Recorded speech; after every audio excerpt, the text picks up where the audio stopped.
Scott just named your team. Epha back. It must be a huge boost for the squad. We've had a few questions over the past few weeks, haven't we, about Epha coming back in. Look, she's a class player. We've all wanted to see her back on pitch. She's been desperate, just desperate to get back out there and give some of herself to the cause that we're undertaking. She's worked incredibly hard behind the scenes, and there's been incredible amount of support for her in getting her back to this point. So we're fully confident she's fit and ready. She's desperate to go on the pitch. Now it's just time to let her go. Sam, as a teammate, what does it mean to have her on the pitch? How does it change your game? Yeah, it's huge. Aoife's a powerful unit. We know that from the last few competitions and what she can bring to this team.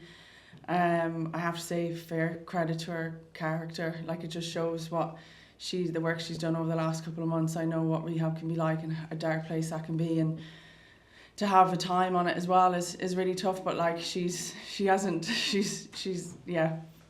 been incredibly humble throughout this experience, and it's amazing to watch her, the gains she's made week on, week out. And I've worked with the physio she has as well, and he's unreal, Admias. He puts you through your paces. I know how hard that must have been physically and mentally, so it's great to have her in, great to have her back. But yeah, this squad has never been about one player, the 23, that takes the field. It's about all of us, the girls at home together.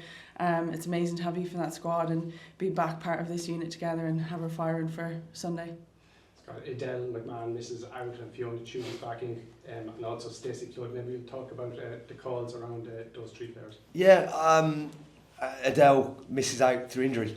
Is the long and the short of it.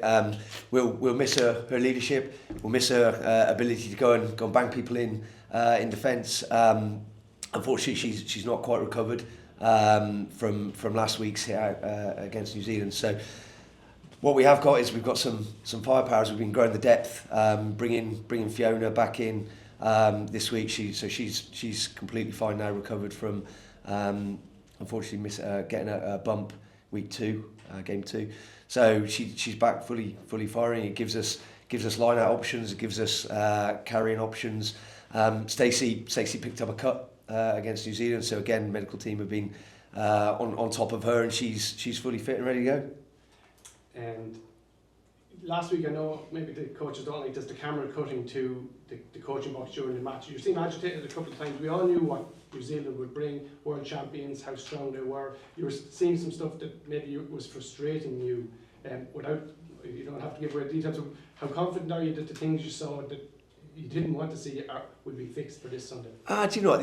As coaches, we feel anything like the fans as well. We try and stay in a cool blue sort of mindset, but we were giving ourselves opportunities to get into scoring zones, and we weren't coming up with the scores that we had been in the previous 2 weeks. Now New Zealand a clearly different challenge to Japan and Spain. They defended physically and aggressively in the score zone. Now what we've been able to go after this week is converting those opportunities into points. We've worked hard on it this week. We've got some strategies around it. So the games in games, like the scoreboard, I'm not sure. The score is what it is, but I'm not sure it sort of depicted an accurate picture of really some of the opportunities that we were able to create for ourselves. But it did depict the fact that we weren't able to get over the line. I thought we started excellently in both halves. We obviously made a little bit of a thing this World Cup around our starts, and we got that against New Zealand. Just didn't come up with the points when we had a 4v2 opportunity. So been able to work on that this week, and actually we've never been a group that gets too high or too low around the results particularly, and we've shown that we can come back. Over the last 2 years, we've had results that performances even that haven't gone our way, but being able to turn it around very, very quickly within a week. Do you think you need to show France stuff that they haven't seen before with your English tournament, or obviously you're so familiar with them from the Six Nations? Do you know what? Great question. As we go through a competition, and bear in mind we've been in now since the start of June. There's going to be bits to your game that we've not wanted opposition to see.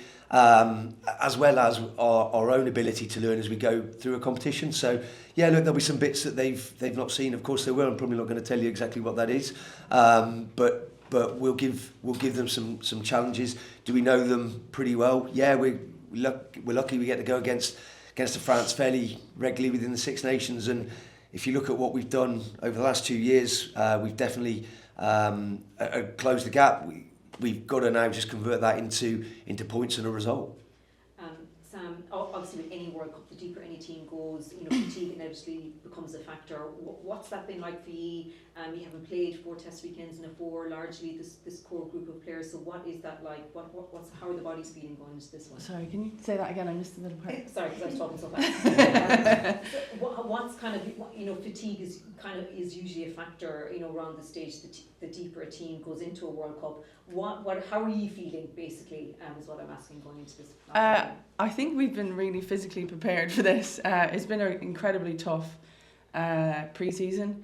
I think that's put us in a great place at the minute. And coming off the back of the Six Nations as well, that's 5 tests, and that's what we're into now, including the two warm-up games, these 2 games. So yeah, going into it, look, I think it was a very physical game at the weekend. We've recovered really hard.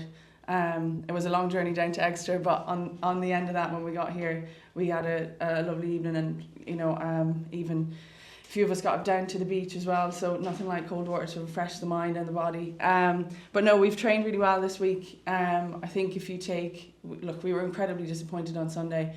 If you take the emotional side of it, we created opportunities. So this week is all about being extremely accurate, which we've been implementing in training, which is great. And then we have captain's run tomorrow to fine tune a few bits going into Sunday. Sam, you spoke about being frustrated on Sunday, but in the post-match you were obviously frustrated, but you were also very kind of calm and collected and talking about how you just need to pick yourselves up and re-go for this quarterfinal.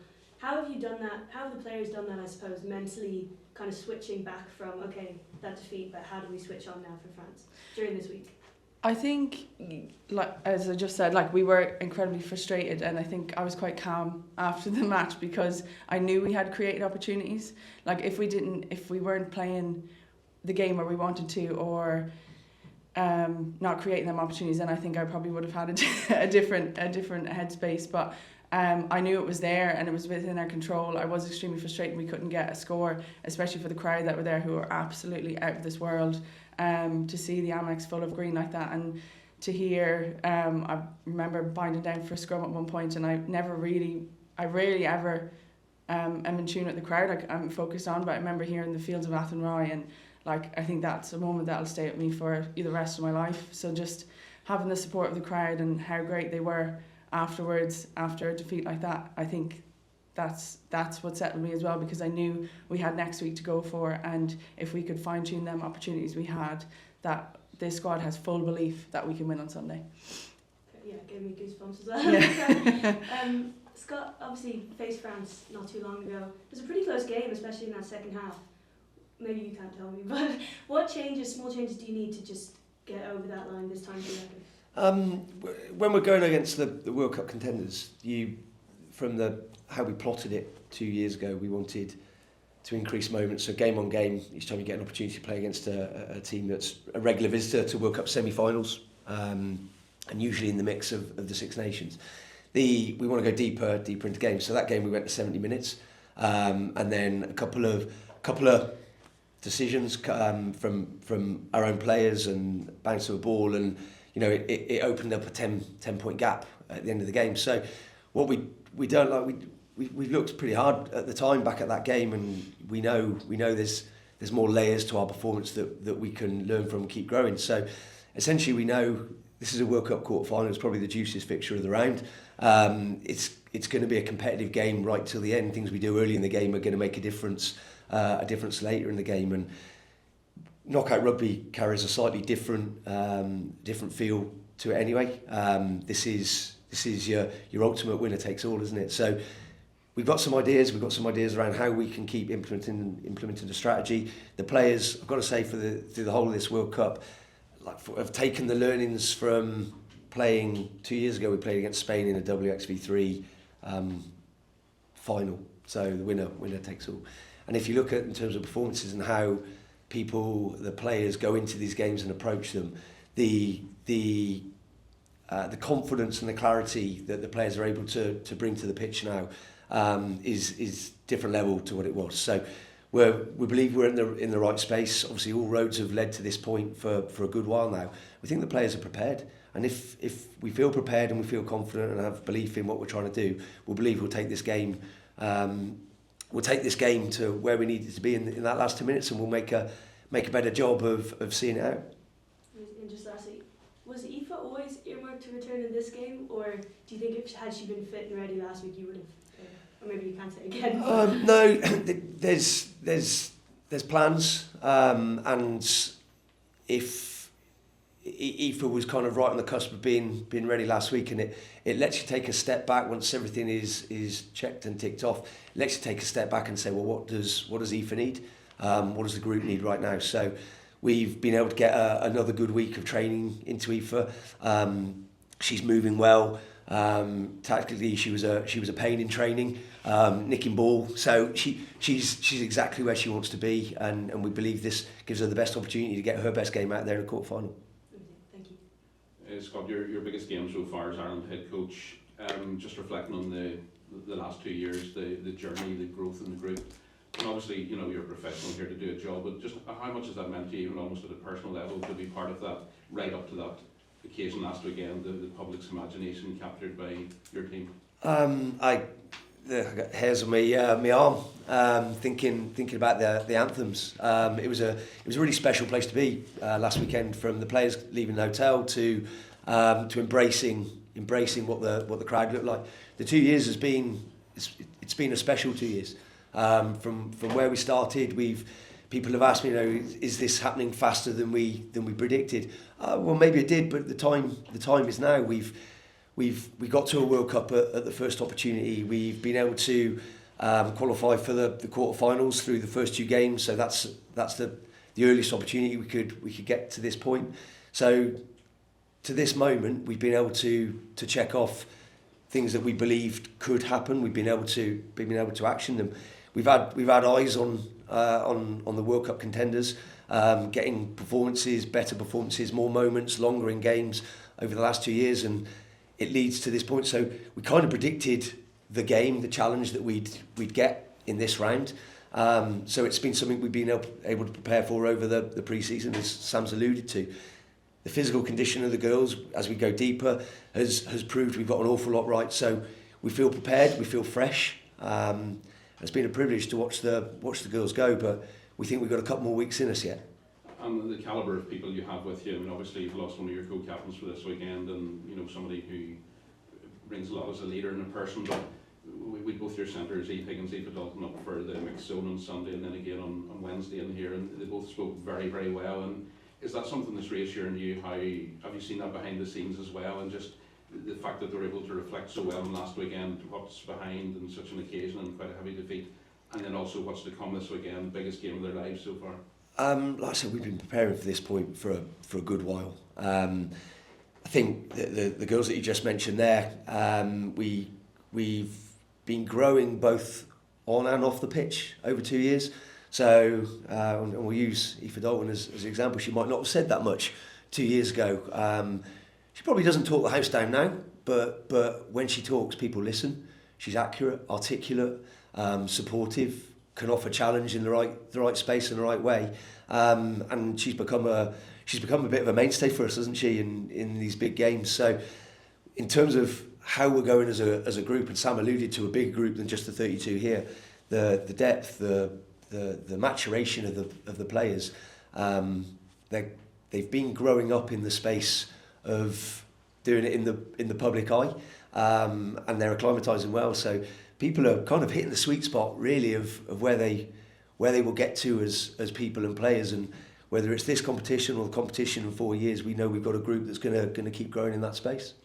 And Sam, just a word on Adele. I mean, it's tougher, obviously, missing out in the World Cup quarter final. You've both had your times out, but Yeah. you know her better than most, just so that she's not forgotten this week. Just what has she brought to this group over the last 2 years, both as a leader and a person? Tricky is probably one of the most phenomenal leaders I've ever got a chance to work with. Sorry. She puts everyone else before herself, and she always has done. I know after that New Zealand win, and she got that knock, like, she was still the most incredible captain and galvanised that group after such an emotional win, and she always has done. No matter what's going on in her own personal life or whatever, she puts this team first, and you can see that on the way she plays, the way she leads this group, the inspiration she is to all the girls around her. She does everything she can, whether she's playing or not playing, to get this team in the right place for Sunday.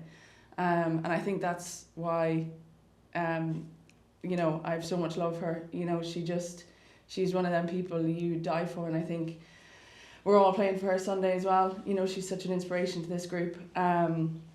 And yeah, we're good not to have her there, but we'll get her back for the semi.